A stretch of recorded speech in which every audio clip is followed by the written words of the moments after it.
think they've got a couple tools to work with as well.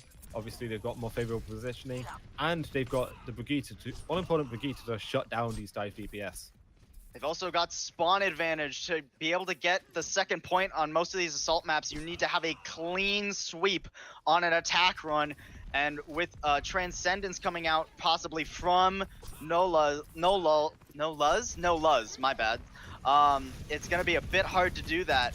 They rotate around this right side as the EMP comes out from Vortex, catches a few players, and that's gonna be enough. Both supports down, and Asso too. Again, really early reset coming out here from Könige. What are they doing wrong? I mean, they're just not so much what they're doing on as what the defense is doing right. Able to pull off the EMP there to shut down the offense beginning with start. You've got the Brigitte as well to shut down the dive DPS. There's a lot of tools coming along for the offense now. They're, what, 20% away from a self-struct. They've got everything else. I think here is where you empty the war chest. You pull out a Nano Dragon Blade.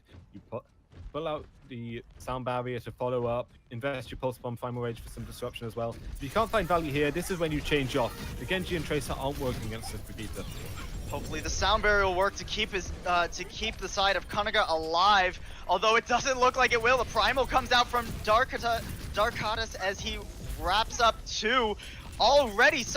And look, after they lose 2, they don't even try to attack. They just pull out immediately after investing a couple ults.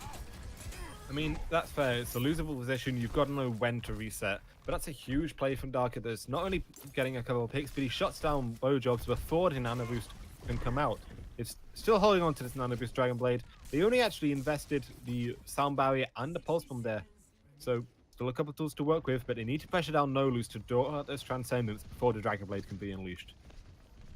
And Nolus is going to have several tools of his own to work with. It's going to be hard to pressure him down through the Lucio sound barrier as he sits on the point here. Könige trying to break in here, teasing, seeing if they can find anything. A Diva Bomb into the back line, doesn't manage to find anything.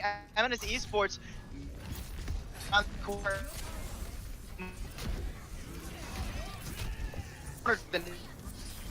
Out.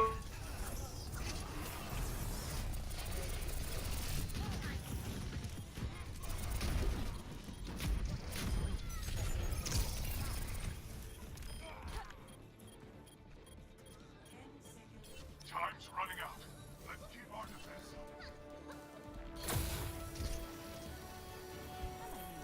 So I believe Pulseful's having some unfortunate internet connections. That's a pretty decisive fight. The Nano Blade does come out, but it doesn't really achieve anything, and that's going to be a pretty solid hold. The MP comes out to shut down Asso before he can recontest. It was a nice play on the Wrecking Ball, but doesn't really find anything, and that's going to be it. Just Tracer dancing around, Smoke will get shut down. I don't think Highway's going to be able to touch because the Primal's there to bat him away, and that's going to be it. It's a nice solid hold for Eminence eSports. So great work running around the Brigitte and Sombra there. Keep everyone alive. Shut out the Tracer and Genji before they can move in. And Könige, although they made a couple changes to their playstyle, playing a bit more carefully against the Brigitte, didn't really actually make any compositional changes, and I do think that was their downfall. At some point, constantly running the Tracer and the Genji without finding anything is just beating your head against a wall. Hello, I am back. Sorry about that. My internet seemed to... I'm going out again. So, coming out on defense here, it looks like it's going to be, once again, a high horse defense. Teams liking to run this Orisa, keep the Widowmaker behind it, have your supports and your Junkrat set on the other high ground. The main thing to me is that they aren't running any kind of Mei or Orisa to boost the Orisa up onto the high ground, so it's almost more of a Shetland pony, as the Overwatch League casters dubbed it. You run the Orisa on the more forward, kind of lower tier of the high ground instead. It doesn't give you as much of a high ground advantage. It's easier for the opposition to come up against you, but at the same time, you aren't feeding so much space over the opposition to rotate around and do as they like against you. So I do like this change. I do prefer this slight difference on defense. Obviously, the higher horse worked out for Eminence, but Könige favoring a more forward approach. Forward approach is gonna be what they need. If Eminence, manages to get this first point, there's no way for Könige to win this map. That's gonna really hurt them in the series as they are already down 2 maps. They need to win this one to start that reverse sweep, and we're going to see if they're going to be able to do it as Eminence comes out of the gate. Yeah, it's a great start for Könige. That's exactly what you need. Yuki smashes to shut down Kavist on the Tracer. It's the power of just Junkrat spam. Pick a choke, hold left click, wait for results. Kavist is going to be straight back into the action, leaving spawn now as the rest of his team rotates around the side. Yes, they don't really need to wait for him. That Tracer is able to get through that hard choke by themselves while Eminence pressures and tries to maybe go around the side of Könige, but again, Kvist taken out by the Junkrat. Yikids is just so on that Tracer, not letting him get around the enemy team, and Eminence just have to wait. Yeah, there's not much you can do. You're running wrong and aim on the Lucio, so you don't have the resurrection up. It's not a position you want to resurrect anyway. This is how Overwatch used to be back in the old days before we had the Mercy rework. Whenever a pick like that would happen, you have teams just sit and wait for 20 seconds, wait for their player to come back in. Kavist is apparently managed to stay alive and pull off some rotations without being killed eventually, and that's going to allow Eminence to finally start pushing in. Yeah, they're going to push in here as Kvist pressures the supports of Könige off the high ground, but more pressure is being laid down onto the rest of his team to go down. That is a hard man advantage on the point here for Könige, and it looks like Eminence are just sort of going to back away and wait for the respawns to come in. Yeah, it's pretty standard. It's great work from Yuki in particular on this Junkrat to just shut down the offense. Kavist managing to stay alive through all this is just sat around the high ground on the right, waiting for the rest of his opposition. And it looks like Eminence are finally staying in a position, but that's a great pick from Smoker onto Darkatus to shut down. They may have been able to take out Asso, but Darkatus going down means they might have to wait here. They could try and re-engage before the respawn comes in from Asso, but it looks like he's making his way back to the point. He should be there probably before Darkatus is. The Riptire comes out from Yakid, not quite able to find anything as the Transcendence from Nolos keeps. They've nearly got one tick, but it's Yakid yet again keeping Könige in this game, finding 3 and shutting down this push from Eminence. I mean, sometimes you just need your Junkrat to go ham. Worked for the Outlaws in stage 1, it's working for Könige now. Yuki has been absolutely dominant, just shutting down the dive offense before it can begin. I do like seeing Lucio gameplay coming out from Wrong Name. I think it's good to get his team in position, but I would like to see some changes now. Move over to the Mercy. You've been caught out too many times where you've had a pick and you've just got to sit and wait. Bring the Mercy out, have the Resurrections up, have more healing overall to prevent these kinds of picks coming out, and maybe then we can start finding a way in for Eminence. Well, they're going to try finding their way in through this right-hand push again, through this choke point that Junkrat has zoned so efficiently, and he's going to zone it out now with a Riptire, but he goes down while in tire mode and can only find one. The blade came out from Vortex to find the Widowmaker. The kid gets rezzed, and it is trades back and forth here for both teams, but it looks like Eminence is coming out ahead finally. Kvist popping off, taking out 3, and enabling his team to take the point. Yeah, and Kavist finally, Yuki's attention is turned away from him. He's unable to just go huge in the backline, shred through supports, take down the Junkrat as well, a little bit of revenge. He's going to be swapping off this Tracer now. It'll be interesting what goes on to. Okay, it's a Brigitte. We're seeing both teams picking out the Brigitte going onto this third map. The only difference is going to be Smoker on the Tracer versus Vortex on the Genji. I would favor the Genji against the Brigitte, but life's not going to be easy for either of these DPS heroes. That is certainly true, and life's not going to be easy for Könige as they have to try and fight through a sound barrier. They lose Antol really early in the fight, and Asso follows soon after. This is looking bad for Könige. They're losing people left and right. Eminence rolling onto this point with a hard momentum push. They just needed a tick, and they're going to get it. Eminence take the map and the series. Yeah, and more. That is the textbook definition of snowball. Maybe you struggle a bit on the first point, but as soon as you take the first point, you just ride out the wave of momentum. Good sound barrier to engage, speed routes round to the right side, just snowball the fight from there. And when it's all said and done, despite Yuki's best efforts on the Junkrat, it was a nice, easy win for Eminence once they got the ball rolling. Definitely was. Yakid, certainly a player to look out for if you have to face Könige in the upcoming weeks, but you should really be looking out for Eminence eSports.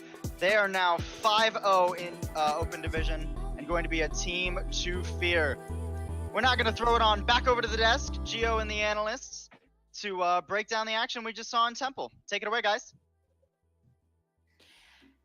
Eminence with their full hold there. Könige didn't even see a single map from the first half, the second half. It wasn't even really a second half because we only got one map. So let's talk about Temple of Anubis, guys. What do we think? Let's discuss what we know. Yeah, the little that we do know. Yeah, so go on. Yeah, we saw. I don't even know where to begin. Go on. Yeah, same. It was really interesting, the defense that we had coming through from Eminence there. They were holding so well. Their Orisa, not once having to jump down onto point, just staying up there perpetually, forever and ever, protecting the Widow. So that clearly, with just the two of them, like 4 people on point going forward and killing things, they were doing fine. They didn't even need everybody on point. As long as Orisa got those halts, and yeah, they managed to clean up with that. So they did really well there. Finally, Könige managing to push right through and push straight through to second point, which kind of took us by surprise. Really good attack that came through there. And then swapping over onto defense, they held for quite a while, but eventually Eminence were like, nah. So they took a while on first point, but swapped off onto that Brigitte after taking first point and just steamrolled onto second. That fight was really interesting to me in a concerning kind of way, because it took Eminence an awful long time to get that going. They kind of dawdled and they mistook the patio for the control point and stood there for a while. And they were like, hey, the second control point hasn't opened up. I guess we'll walk over there. Oh, there's a Zenyatta here. I guess I'll kill him. That's what I'm supposed to do, right? Oh, there's the second point. Let's go get it. Okay, we got it. We won. Like, it was like 5 minutes of what are you doing? And then 30 seconds of, oh, right, that's how you play the game. And then as soon as they figured it out, they won. But that before time, that gap of what are you doing, they kind of need to figure that one out. They were playing like they didn't get much sleep there. And I think I'm the only one who can give that excuse right now. Yeah, I mean, I feel like we saw some things that we were expecting. Like, we'd been told about this really strong main tank from Eminence and Darkitas, and as you said, Nari, he was up there on the high ground, completely uncontested. But then we saw some massive inconsistencies from Eminence where, Thibault, I think it was you who did on how their triple support composition that they were running, like, was working really well for them. And then this really weirdly passive dive. So do we think, even though they won, like, do you think consistency is maybe something they need to shape up on a little bit? I think they need to get with the times. I think they're borrowing a little too much from Angry Titans mascot. They're an old man with a beard. It's like, it's early 2017 and I want to run classic Korean dive on Anubis against Orisa. What are you going to get from that? You're going to waste 5 minutes and then, you snowball it. But man, that could have been a lot easier on yourself, Yeah. So they have the skill to do it. And mechanically, they were great despite Yikid's best efforts because he popped off in a major way. But I think if they're going to need to bring more the farther into open division they get. And if they want to head towards trials and contenders again, they will not be able to have a performance like this and survive. Yeah. It worked 100%. today, but after that. Obviously kind of sad time for Könige, right? But, who on their roster should we be looking out for? Because it wasn't all bad. Like, there was some good stuff. Who should we be watching? I really enjoyed Yikid. That his Junkrat was so good. He was getting tires every 5 seconds. The ult charge that he had was just on another level. I think he was the one that definitely shone the most for me.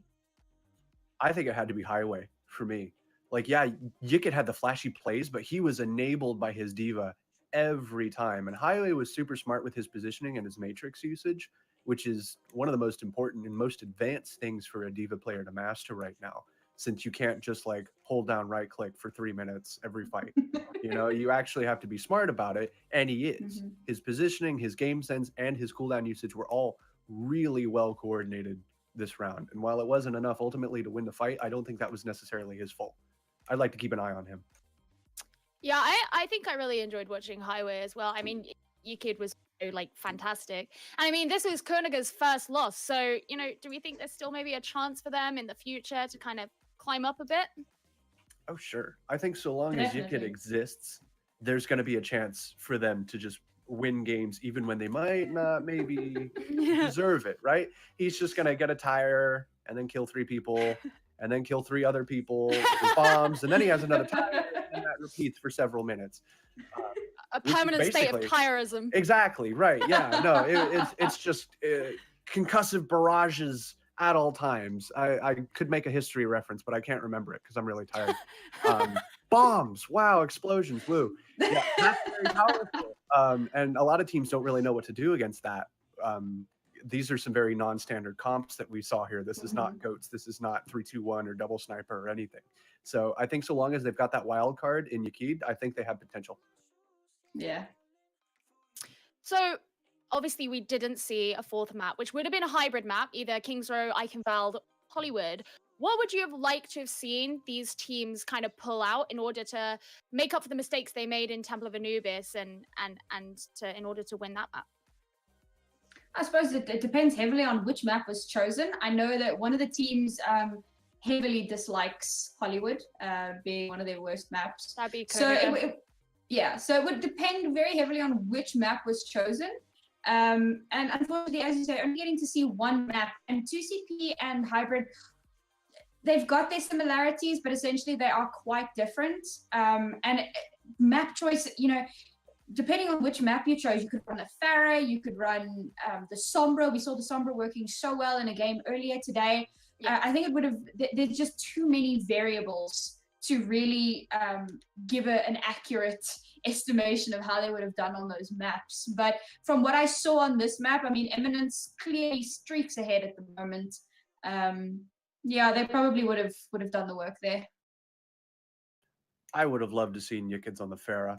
I don't know if he pulled him out in the first 2 maps. I hope he did, because he's got that parabolic knowledge, kind of like Galifianakis' character in The Hangover when he's just got the equations running around on his head. Yickens has that. He's got that spark that projectile players need to just see the future. So seeing him on Farah on a map like Eichenwald, where you're right. your projections as to where your rockets are going to go is so important, I think he would have put on a clinic. That would have been really entertaining to see. And he did his best on Nubis. It just wasn't enough. I mean, I agree. Like, I think that would have been really interesting, given that we know that Könige like to revolve around their DPS players. And so having someone, kind of who's proven themselves that much, even in a map that they lost, he's clearly popping off. Like, how many tires did he have? That I think that would have been like fantastic to see. But I mean, hopefully Könige managed to kind of pick themselves back up, because, in spite of this loss, they're pretty interesting to watch, right? Yeah. No doubt. Yeah.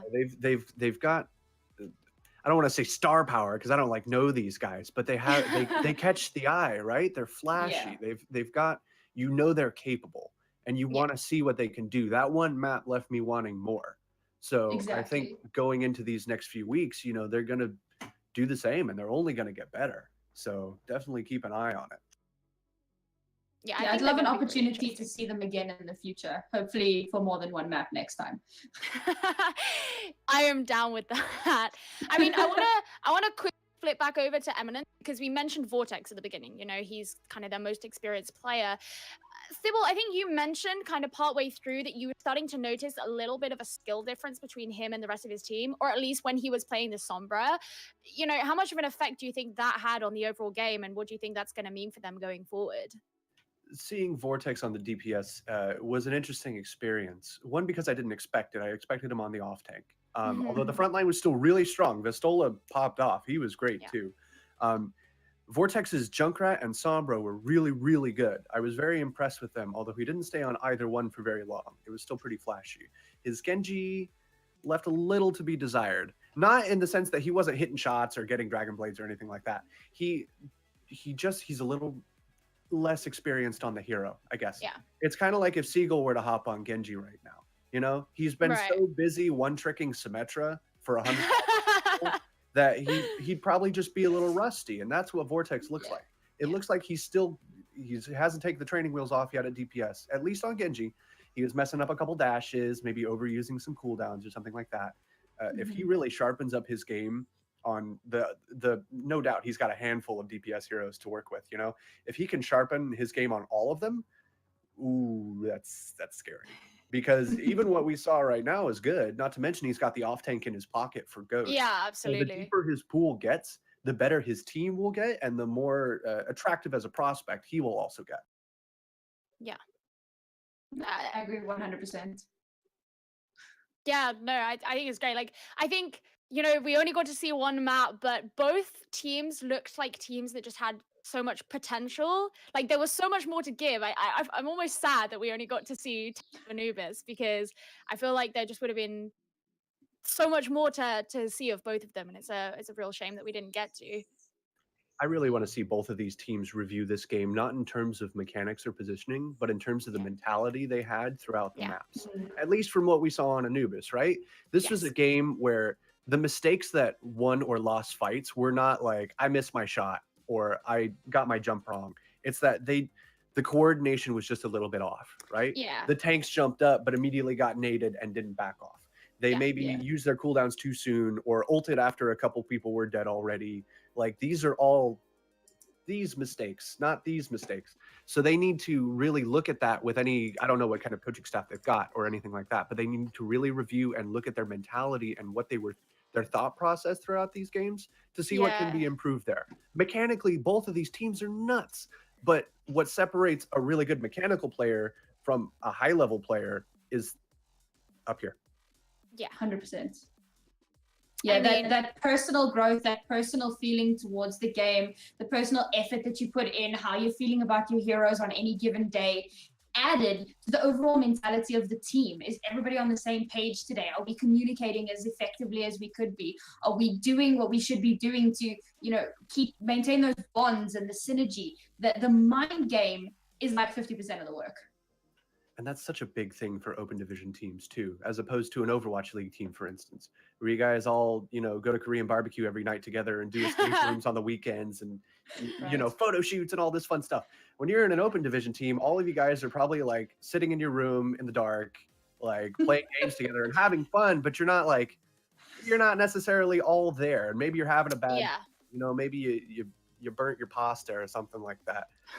Burn pasta, by the way, it's terrible. So if that would these be the saddest thing. I could understand why they might struggle in a game, because God, that's just terrible. So it's something to consider. Yeah.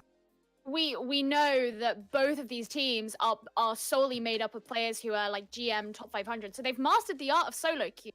They've just kind of got to master the art of, you know, friendship. Right? That's the key. That's what makes an Overwatch League team. Nakama. They're friends. My Little Pony taught us something about Overwatch today. No, it didn't. Friendship is magic. Friendship is magic. Come on, dude. Friendship is magic.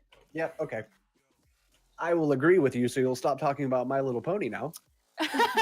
Great games of Overwatch. Do you want to go back to talking about?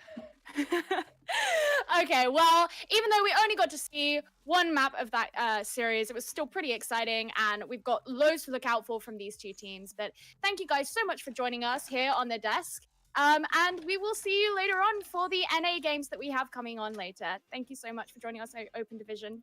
Bye.